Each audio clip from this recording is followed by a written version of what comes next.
नमस्कार। मैं आज आपको हेपेटाइटिस बी और सी के बारे में इंफॉर्मेशन देने वाला हूँ। हेपेटाइटिस बी और सी एक वायरस इंड्यूस्ड डिजीज़ है जिससे सीरियस लिवर की बीमारी होती है। ये हमको पता नहीं चलता है शुरुआत में, जब मालूम पड़ता है तब तक बहुत लेट हो चुका होता है।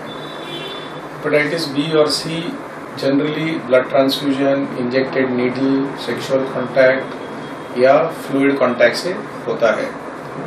ये जनरली माँ से अपने बच्चे को ट्रांसमिट किया जाता है, जबकि माँ को इसके बारे में कुछ मालूम नहीं होता है। हमारे देश में ऑलमोस्ट 43 मिलियन पीपल इससे सफ़र हो रहे हैं। 10% लोगों को इससे सीरियस बीमारी होती है जब ये पता चलता है, जैसे कि लिवर कैंसर, लिवर सिरोसिस ये होता है। ये बीमारियां अगर जल्दी पकड़ में आ गई तो इसका हम इलाज कर सकते हैं और इसको बीमारी को बढ़ने से हम इसको रोक सकते हैं। लेकिन अगर ये बहुत लेट पहुंचता है तो लिवर ट्रांसप्लांट, लिवर कैंसर होता है और ये हमारे लिए बहुत लाइफ थ्रेटनिंग हो जाता है।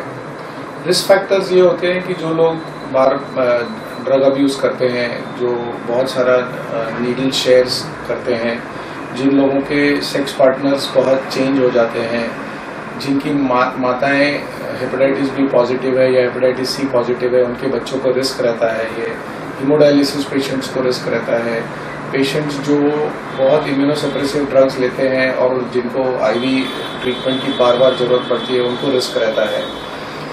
पेशेंट को कैसे पता चलता है? जब वो या तो वो बहुत जब सीरियस लिवर की बीमारी हो जाती है तब पता चलता है, या आजकल तो जब प्रेगनेंसी के पहले टेस्ट किया जाता है तभी पता चल जाता है कि मदर पॉजिटिव है या नहीं है। माँ को उसके बारे में मालूम नहीं होगा, उसको कोई सीरियस बीमारी नहीं होगी, फिर भी वो हमको डिटेक्ट हो जाता है। ये डिटेक्ट होने की वजह से इसका एक एडवांटेज यही है कि हम उसको जल्दी पिकअप कर सकते हैं, बीमारी होने से पहले उसको ऑब्जर्व कर सकते हैं और ज़रूरत पड़ने पर उसको सही वक्त पर उसका ट्रीटमेंट किया जा सकता है।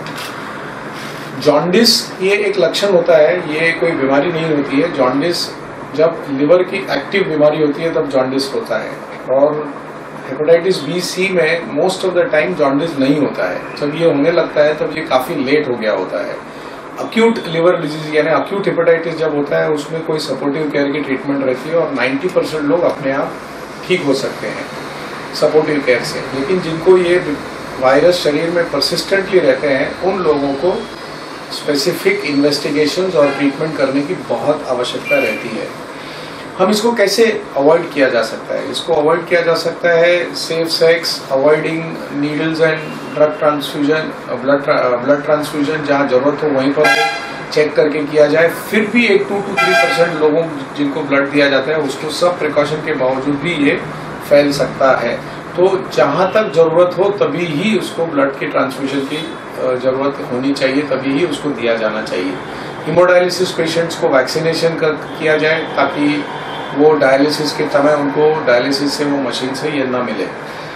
और हेपेटाइटिस बी के लिए तो बहुत इम्पॉर्टेंट है कि वैक्सीनेशन अवेलेबल है, और आजकल इंडियन नेशनल इम्यूनाइजेशन प्रोग्राम में सब बच्चों को दिया जाता है। लेकिन जिसमें घर में कोई भी पॉजिटिव कैंडिडेट पाया जाता है तो उसके सब फैमिली मेम्बर्स को पहले चेक किया जाना चाहिए, और जो सब नेगेटिव है सबको उसका टीका लगवा दिया रहना चाहिए।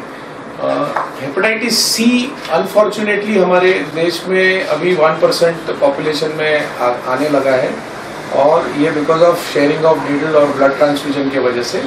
लेकिन इसका भी ट्रीटमेंट है पॉसिबल जब वो अर्ली डिटेक्ट किया जाए, और इसमें क्योर रेट भी पॉसिबल है अगर सिरोसिस के पहले अगर हम इसको पिकअप डायग्नोज कर लेते हैं तो ये बहुत इंपॉर्टेंट है कि अगर किसी ने ब्लड ट्रांसफ्यूजन लिया है तो उसको रूटीनली हेपेटाइटिस बी और सी का चेकअप करना जरूरी है। अभी सबसे बड़ी बात कोशिश होती है कि अगर ये पेशेंट अगर हेपेटाइटिस बी और सी से पॉजिटिव है तो उसकी family life, married life, sexual life कैसे हो। वो पॉसिबल है और नॉर्मल वो जी सकता है, वो बच्चे भी पैदा कर सकता है। एक ही चीज़ है कि उसके पार्टनर को वैक्सीनेशन किया देना चाहिए। अगर हेपेटाइटिस सी के अंदर उसको प्रोटेक्शन यूज करना पड़ता है संबंध करने के समय। माँ अगर हेपेटाइटिस बी पॉजिटिव है तो उसके बच्चे को हम लोग ये बीमारी फैलने से रोक सकते हैं।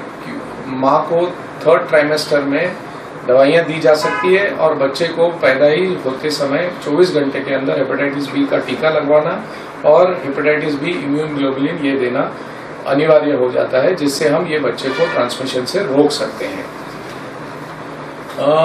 जो हेपेटाइटिस बी और सी के लोग हैं वो स्पेसिफिक इंडस्ट्रीज में काम नहीं कर सकते हैं, जैसे फूड इंडस्ट्री हो गया है, जहाँ पर बार बार समझो भाजी काटता है और उसके हाथ का ब्लड लग सकता है किसी को, तो वो रिस्क फैक्टर हो जाता है। तो ये ऐसे कुछ कैटेगरी के लोगों को रिस्क फैक्टर ज़्यादा रहता है और वो लोग ये इंडस्ट्री में काम नहीं कर सकते हैं। यही है कि जो पॉजिटिव है वो अपने फैमिली मेंबर्स को प्रोटेक्ट करें और खुद को प्रोटेक्ट करें और रेगुलर फॉलोअप करके उसको ट्रीटमेंट किया जा सकता है। धन्यवाद।